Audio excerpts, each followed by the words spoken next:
Hi, I'm Andrew from Parlogram, and in this video I'm going to explain why if you own one of these, or some of these, you should have one of these.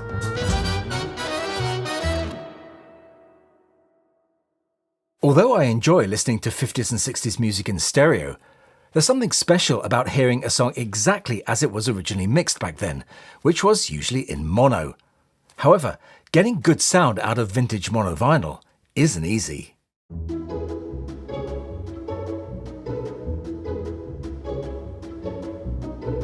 For record buyers back in the 1960s, preserving your records for future generations to enjoy was the last thing on their minds.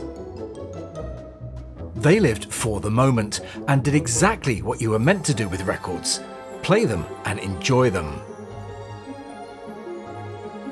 Most record buyers didn't care about sound quality, which was just as well because pop records back then were not cut to be played on hi-fi equipment.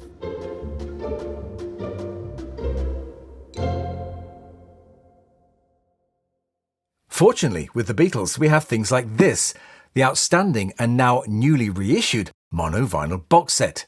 And to my ears, the pressings in this set sound as good as, or in some cases better than, the original UK first pressings.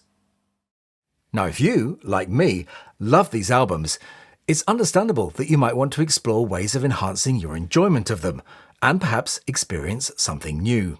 One solution is to upgrade your listening equipment, where the only limit is the size of your bank balance. But the key thing when upgrading your system, as with anything you buy, is to find the best value. A couple of weeks ago, I made a video about how important mono was to the Beatles. Of course, not everybody agreed, and I understand why mono as a format is not everyone's cup of tea. But for those who are willing to give it a go, the rewards, in my view, are substantial. In that video, and in several others I've made on the subject, I explained how these two inexpensive Y cables, when joined together and connected between your turntable and phono amp, can give you a true mono output, and produce the same effect as a mono switch on some older amplifiers. It's a system that I've been using for a long time and have been very happy with.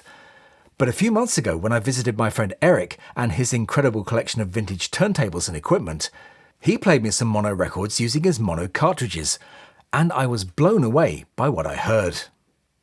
One that caught my eye was Autofon's special edition of their 2M SE mono cartridge, which they produced to celebrate the Beatles mono vinyl box set when it was first released back in 2014.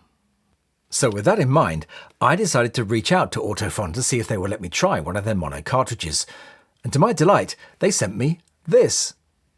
Now, full disclosure, although Autofon sent me this free of charge, they didn't tell me what to say about it, and the opinions of it in this video are entirely my own.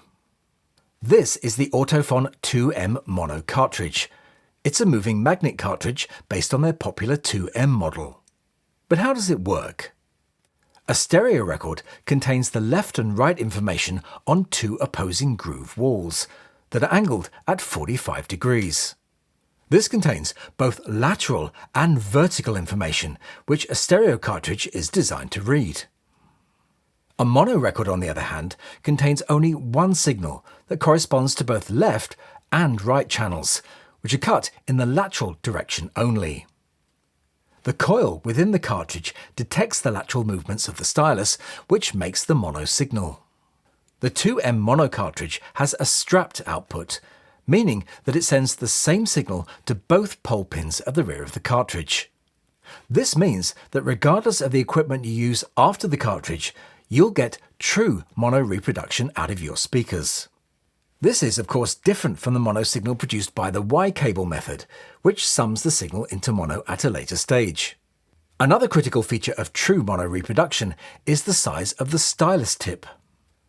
When microgroove technology was introduced in the late 1950s, the top width of a groove on a record was measured around 50 micrometers wide, and most playback equipment had spherical styli, measuring around 25 micrometers. The Autofon 2M mono is fitted with an 18 micrometer spherical stylus, which Autofon claim to be the optimum size for tracking the wider grooves of mono-era records. Unlike a smaller stereo microgroove stylus, which rides very low in the groove, the wider spherical stylus rides higher, thus avoiding the dirt at the bottom. This has the almost miraculous effect of eliminating virtually any imperfections on the record, caused by dust, dirt, or even groove wear. But what if a stereo cutter head is used to cut a mono record? Well, the answer is there is no difference, as long as the signal supplied is identical for both channels. By the 1980s, the width of a record's groove had reduced to around 30 micrometers. But the LPs in the Beatles mono box set cut by Sean McGee at Abbey Road were cut with a minimum groove width of 60 micrometers. The special edition cartridge Autophon produced for that set in 2014 was a version of the 2M mono called the SE, which features a slightly wider stylus than the regular 2M mono. I also own the Autophon 78 stylus, which has a wider 70 micrometer tip designed for the broader grooves of a 78. I'll put a link to all those and more in the description. You can, of course, fit one of Autophon's monostyli to a regular 2M black body, which you may have with a red or blue stylus. However, as that cartridge outputs in stereo, you will not get a true mono output. Now, this 2M mono cartridge retails on Autophon's site at €399, which is about $460 or £345.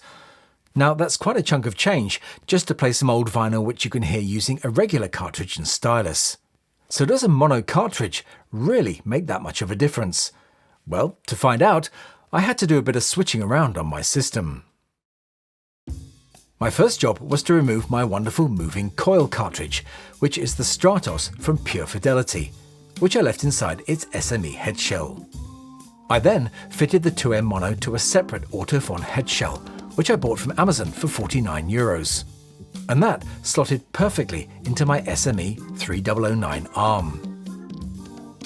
Then, as the Stratos is a moving coil cartridge and the 2M mono is a moving magnet cartridge, I needed to switch phono stages from a Riga Phono MC to a Riga Phono MM. Then it was down to the serious business of playing some records.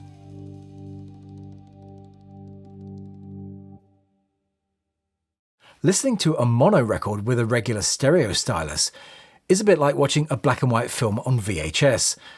It's there, you can see it and understand everything, but you know you're not seeing the best version.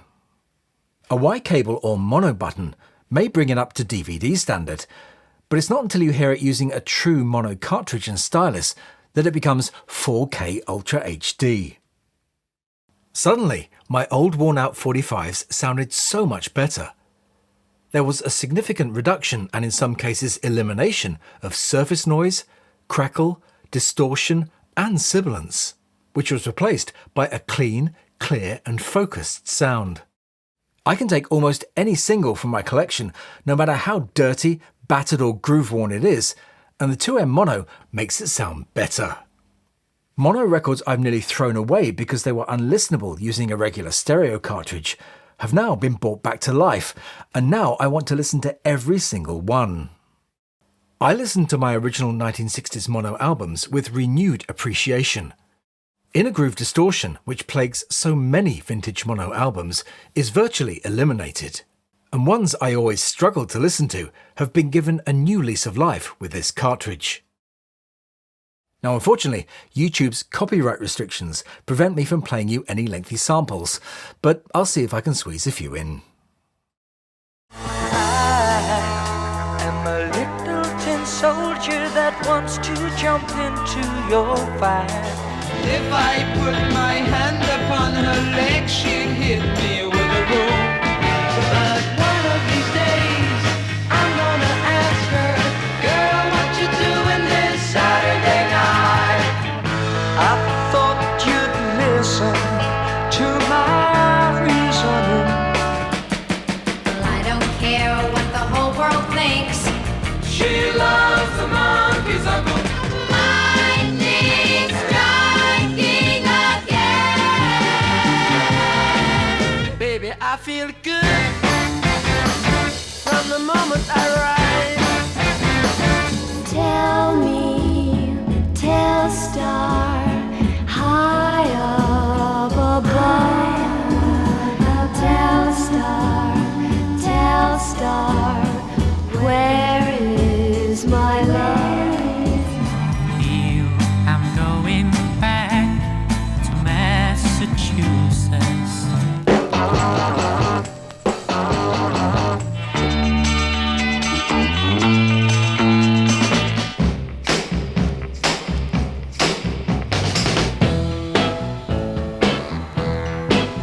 I'm gonna wait till the midnight hour. I can go any way. Will choose. I can live anyhow. After using the Y cables for so long, I really didn't think that a mono cartridge would make such a difference. But it has. But I'm not the only one who's impressed by what a mono cartridge can do. Just do a quick search on YouTube and you'll find many similar testimonials. I know that a mono cartridge is not something everyone needs or can afford, but if you listen to a lot of pre-1968 music, I think you should seriously consider getting the 2M Mono. I'll put a link to the Autophon site where you can buy this in the description, but it's not an affiliate link. The reward I get from this video is to keep this for myself, for which I'm extremely grateful. Let me know your thoughts on all this, and if investing in a mono cartridge is something you would consider. Or if you already have one, it would be great to hear your experiences with it. I hope everyone who's managed to get a mono box set this time around is enjoying it, but right now I'm getting back to these, which will probably keep me busy until next weekend. But that's all for now. Thanks for watching.